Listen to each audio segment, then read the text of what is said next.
What's going on bantu banjye, ndizera yuko mumeze fresh neza cyane aho muherereye hose mu Rwanda hanze yarwo.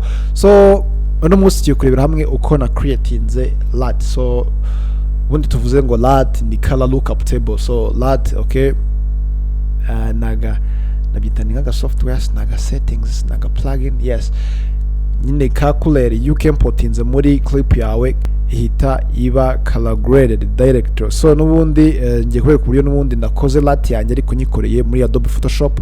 Banza gukora color grading cyase color muri Adobe Photoshop and then narangiza nkaza kubyimportinga muri Premiere Pro. Nubundi iyo LUT iba saved ukazayikoresha no mu yindi video iyo ari yo yose waba ufite. Mbere yuko dutangira rero manza ukore subscribe kugira ngo ujye ubona notification ya editing videos, okay? Premiere Pro, DaVinci Resolve, After Effects. Now it's time. So nkuko urimo kwibona hangaha rero iyi niyo video clip yanjye ngiye gukoresha, okay? Urabona ko iri flat nukunguku imeze ni yisen iri indoor, okay?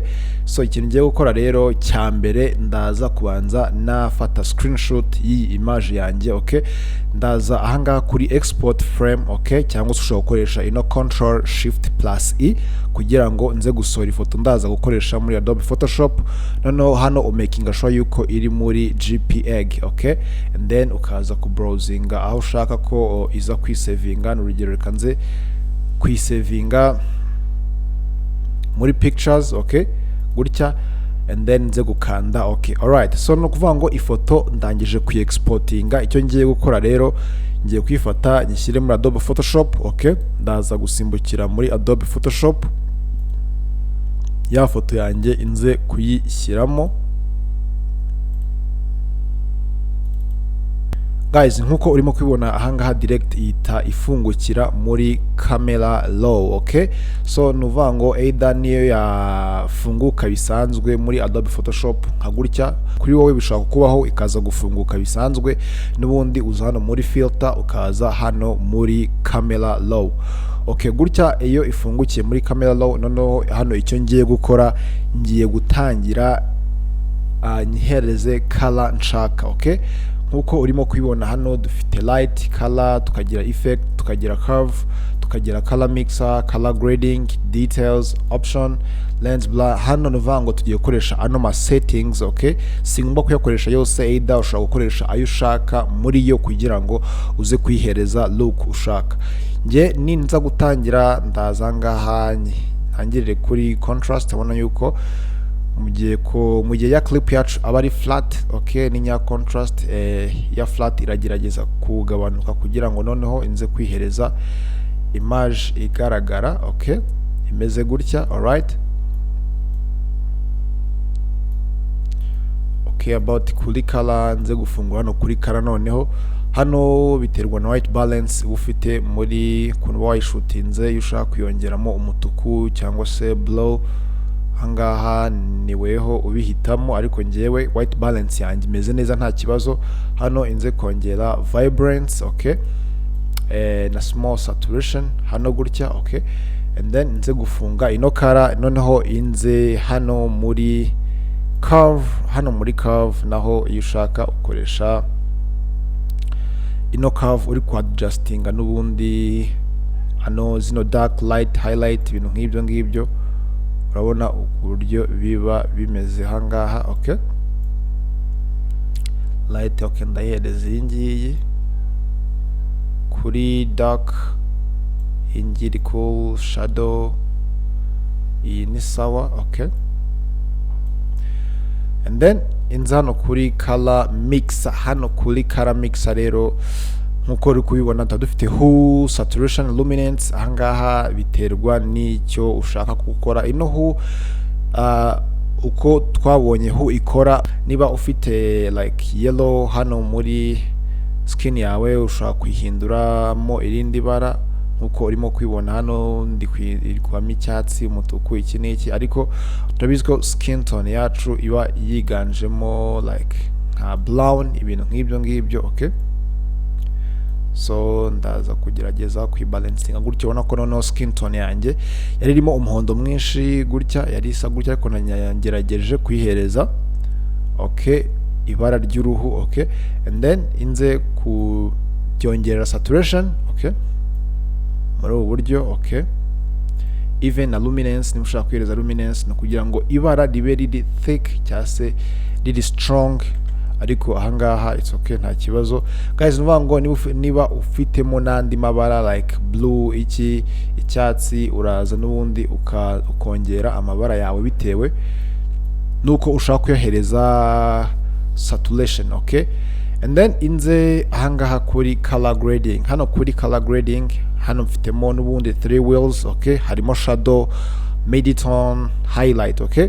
nuvuga ngo ino shadow ikimfasha niba nshaka guhereza like nk'ibara runaka hano muri shadow, hano aba ari umukara, nshaka gushyiramo nk'ubururu buke cyangwa se icyatsi, n'ubundi ndazana nkabanza kugabanya gatoya, noneho nkaza gushyiramo ibara nshaka. ubona niba nshyizemo iri ngiri risa pink, niba ari ubururu gutya, niba ari icyatsi, ushyiramo ibara ushaka bitewe n'ibara wifuza okay. so ahangaha ndaza gushyiramo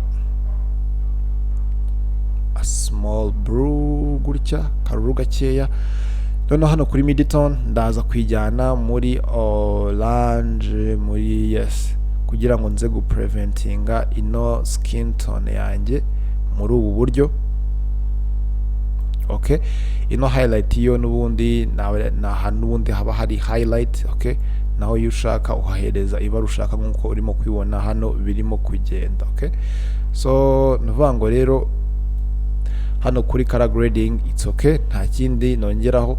injano kuri calibration naho ushaka kuyihereza look ushaka, ubona gutya ninyiza hano muri hu kaza kongera saturation gutya, then no green primary okay. hanga nta byinshi nahereza, so nuvuga ngo hano ndamfite looks ebyiri okay. iyi ngiyi ni before, iyi ngiyi ni after guys okay. nuvuga ngo let's suppose yuko ari iyi color nshaka gushyira muri video yanjye okay. so ariko hano ndagaruka kuri curve kugira ngo nze kuyihereza iyi ngiyi it's okay. noneho n'umutuku nze kugabanyamo gutya alright. so nuvuga ngo iyi ngiyi niyo before, ni gutya ino image yari isa nuko nguko wenda nshaka kuyihereza n'ingiyi color nshaka kuyihereza. so icyo ndaza gukora rero, ndacyari muri camera raw, ndaza no kuri tutudomo dutatu inze gusavinga settings okay. ngiye kubanza nayihinduramo as preset, none iyo preset niyo ndaza gufata nyihinduremo LUT. so inze gukanda no kuri save okay. nimara gukanda no kuri save, hano nshaka kuyita izina runaka preset, nkayita n'urugero ni color n'urugero okay. inze kuyisavinga muri video, kanda no kuri save, and then nindangiza nze gukanda okay guys. so nkuko urimo kwibona nuko nguko birabisa. ikintu ndaza gukora, ndaza gufungura ino app yitwa LUT generator okay. ino LUT generator n'ubundi niramfasha gukonvertinga ila preset kwihinduramo cube cyangwa se LUT. hano ndabanza kubanza na generatinga ifoto ndaza kwifashisha okay. inze nyi generatingire muri video okay. na gafoto ngiye gusohora nkoresheje ino LUT generator okay. ubona ko kamaze gusohoka. noneho aho gafoto ndaza guhita nkinjiza muri Photoshop. hano muri video naho gafoto kaba kameze gutya guys, nze ngafungure ni foto iraba imeze gutya okay. ino foto niyo ngiye kuza ninjize muri Photoshop. still no mite njyana muri camera raw nk'ibisanzwe okay. nimara kwinjiza muri camera raw ndatangaruka hano kuri twatudomo dutatu, ntago ndaza no kuri save settings, ndatanza hano kuri load settings, inze gushyiramo ya preset nayihaye nayisavinze hano muri video, niyi ngiyi nise color. nyifungurire hano muri ya foto yanjye, nindangiza inze gukanda okay okay. nkuko uri kubibona hano yamaze kugeramo. nimara kugeramo ndatanza gusavinga kano gafoto kanjye muri PNG format okay. nze kukita like okay ni LUT n'urugero LUT A, ndangiza nze gukanda save. Make sure yuko iri muri PNG guys, not JPEG. Okay, nze gusavinga gutya hande. Okay, so guys, nimara kuyisavinga n'ubundi ndahita ngaruka muri kaga software kanjye ka LUT generator, noneho inze hano kuri convert to cube. Ndahita nza hano kuri convert to cube, nze guhitamo kaga foto namaze ku exportinga karimo ya preset yanjye. Ndahita nza ugakandaho hande open. Hano ndahita ntegereza amasegonda make bahita bambwira ngo the conversion is done. Okay, iyo yarangiye rero nicyo gihe kugira ngo nze kugaruka muri Adobe Premiere Pro yanjye. Okay, so icyo ndaza gukora rero ngiye kuimportingamo ya LUT yanjye. Okay, n'ubundi nayisavinze hano muri video. Okay, LUT A ni iyi ngiyi guys. Okay, no LUT A ni iyi ngiyi, urabona ko yabaye .cube. So icyo ndaza gukora rero kanze gucreatinga adjustment layer kugira ngo abariho nza kuyishyira, even no kuri video wayishyiraho nta kibazo, ariko reka nze kuyishyira no kuri adjustment layer hano gutya, noneho inze muri workspace ya color nkuko bisanzwe. So noneho ndatanza hano kuri basic correction. Ino basic correction rero ndaza kwifungura nkande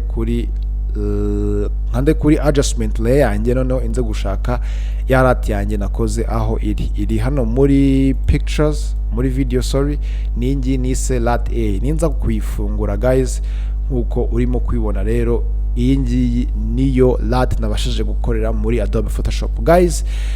Wayikorera kuri flat image, wayikorera kuri video isanzwe iri muri washutingiye muri neutral, standard, portrait nk'ibisanzwe nta kibazo, nayo birakora neza cyane. So nuvuga ngo iyi niyo LUT nahisemo gukorera muri Photoshop, and then nkuko uri kubibona iyi ngiyi niyo before, and then iyi ngiyi niyo after guys.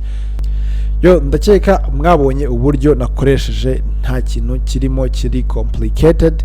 Niba ufite ikibazo uze kunyandikira muri comment hasi, kandi niba ino video kuko yanagufashije still n'ubundi ubyandike muri comment utubwire uko bimeze. Subscribe, like, share, yes, n'ubundi unakomantinge kugira ngo staying in touch. So ndabakunda cyane rero, tuzegurira muri video y'ubutaha.